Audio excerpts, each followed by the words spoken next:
જય શ્રી કૃષ્ણ. સર્વ વૈષ્ણવોને મારા ભગવત સ્મરણ. શ્રી વલ્લભાધીશ કી જય. પુષ્ટિ સત્સંગ ચેનલમાં સર્વ વૈષ્ણવજનોનું હાર્દિક સ્વાગત છે.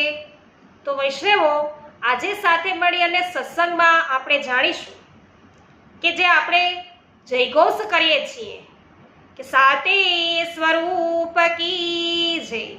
તો સાતે સાત સ્વરૂપો કયા કયા, એમની લીલા સ્વરૂપ શું છે, એમના વિશે સંપૂર્ણ પ્રકારની માહિતી આપણે સત્સંગ દ્વારા મેળવીએ છીએ. તો આજે એ સાતેય સ્વરૂપોમાંનું એક સ્વરૂપ શ્રી ગોકુલ ચંદ્રમાજી વિશે આપણે પૂર્ણતઃ જાણકારી છે મેળવીશું, માહિતી છે એ મેળવીશું. તો પુષ્ટિ માર્ગની અંદર જે સાતે સાત સ્વરૂપો છે, જે સેવ્ય સ્વરૂપો છે, એમાંનું એક સેવ્ય સ્વરૂપ શ્રી ગોકુલ ચંદ્રમાજી. તો વૈષ્ણવો, આપણે આગળ શ્રી નવનીત પ્રિયાજીના સ્વરૂપો વિશે વિચાર કરી ગયા છીએ. મહાવનના ક્ષત્રાણીને શ્રી યમુનાજીમાંથી શ્રી નવનીત પ્રિયાજી સાથે અન્ય 3 સ્વરૂપો છે એ પણ પ્રાપ્ત થયા હતા. તેમાંનું જ એક સ્વરૂપ શ્રી ગોકુલ ચંદ્રમાજીનું પણ છે. અને આ સ્વરૂપ શ્રી મહાપ્રભુજીએ મહાવન નિવાસી નારાયણદાસ બ્રહ્મચારીને પધરાવી આપ્યું હતું. નારાયણદાસ બ્રહ્મચારીને પધરાવી આપ્યું હતું. તેમના લીલા પ્રવેશ બાદ તે સ્વરૂપ શ્રી ગુસાઈજીને ત્યાં પધાર્યું. તો એમનો જ્યારે દેહ છૂટી ગયો અને તેઓએ લીલામાં પ્રવેશ કર્યો, પછીથી શ્રી ગુસાઈજીને ત્યાં આ સ્વરૂપ પધાર્યું હતું. શ્રી ગુસાઈજીએ આ સ્વરૂપ તેમના પંચમ પુત્ર શ્રી રઘુનાથજીને પધરાવી આપ્યું હતું.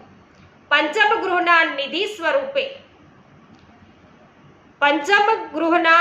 સ્વરૂપ રૂપે આપ હાલ કામવનમાં પંચમ ગૃહ તિલકાયત પૂજ્યપાદ શ્રી વલ્લભલાલજી ગોસ્વામી શ્રી ગિરધરલાલજી મહારાજના માથે બિરાજે છે.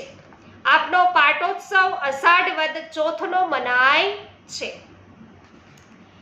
દસમ સ્કંદા તામસ ફલ પ્રકરણના 32મા અધ્યાયની લીલાનું આ સ્વરૂપ છે.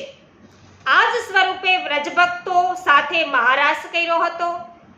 તેમણે વ્રજભક્તોને પૂર્ણ રસનું દાન કર્યું હોવાથી તેઓ શ્રી મથુરેશજી અને શ્રી ગોકુલનાથજીના નામે પણ પ્રસિદ્ધ છે. આ જ સ્વરૂપે ગોકુળમાં શ્રી મહાપ્રભુજીને બ્રહ્મ સંબંધની આજ્ઞા કરી અને ત્યારે શ્રી મહાપ્રભુજીએ મધુરાષ્ટકથી તેમની સ્તુતિ છે કરી. તેથી આપ શ્રી ગોકુલનાથ, શ્રી ગોકુલ ચંદ્રમા કહેવાય છે. આપનો વર્ણ શ્યામ છે. ચરણ, કટી અને ગ્રીવાની ત્રિભંગી હોવાથી આપ લલિત ત્રિભંગી સ્વરૂપ છે. 2 ભુજા દ્વારા વેણુ ધારણ કરી છે. વામ ચરણ સ્થિર છે, જમણો ચરણ ઉન્નત છે. તેથી અંગુલીનો સ્પર્શ વામ ચરણને થાય છે. વામ ચરણ ભૂતલ પર ધરી પુષ્ટિ પંથના સ્થાપનનું સૂચન કર્યું છે. જમણો ચરણ ઉન્નત રાખી અને મર્યાદાના ઉલ્લંઘનનું સૂચન કર્યું છે. શ્રી દ્વારકેશજી નીચેના પદમાં આ સ્વરૂપની ભાવના વર્ણવે છે. અંગ છબી નિરખત લજિત અનંગે, ચરણ કટી ગ્રીવકો નમિત કર નંદસુત, દેત રસદાન લલિત ત્રિભંગે, પુષ્ટિપથ થાપી મર્યાદા ઉલ્લંઘ કર, ચિહ્ન પ્રકટિત વિવિધ અંગ અંગે, પ્રેમ આસક્તિ સ્નેહ બિબસ વિવિધ પરિવેશ જીએ બેનું સંગે, શ્યામ સુકુમાર તન ચિતવન લલિત, આવીન પદ લટ્ટિક જબ ચલત તબ માન ભંગે, પરમ મોહન દ્વારકેશ પ્રભુ મધુર અતિ ગોકુલાધીશ ઉચ્છલિત તરંગે. તો વૈષ્ણવો, શ્રી ગોકુલ ચંદ્રમાજી વિશે લગભગ પૂર્ણતઃ માહિતી છે એ આપણને ખ્યાલ આવી ચૂકી છે. તો હવે જ્યારે પણ છે પ્રભુની સેવામાં હોઈએ ત્યારે કેવા ભાવ છે એ આપણને ધ્યાનમાં આવશે. અને હવે પછી સત્સંગની અંદર વૈષ્ણવો આપણે અવશ્ય શ્રી બાલકૃષ્ણલાલજીના સ્વરૂપ વિશે પણ પૂર્ણતઃ માહિતી મેળવવાના છીએ.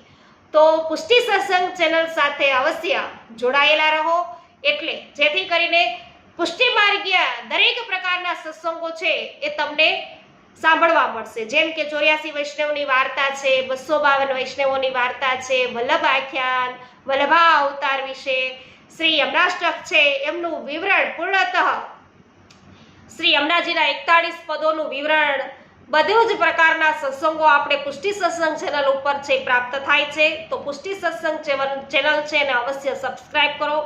સત્સંગની અંદર આનંદ આવતો હોય તો લાઈક, કમેન્ટ અને શેર કરવાનું ભૂલશો નહીં, જેથી દરેક વૈષ્ણવોને છે એ સત્સંગ પ્રાપ્ત થઈ શકે. બોલો શ્રી ગોકુલ ચંદ્રલાલ કી જય, શ્રી ગોવર્ધનનાથ કી જય. સર્વ વૈષ્ણવોને મારા જય શ્રી કૃષ્ણ.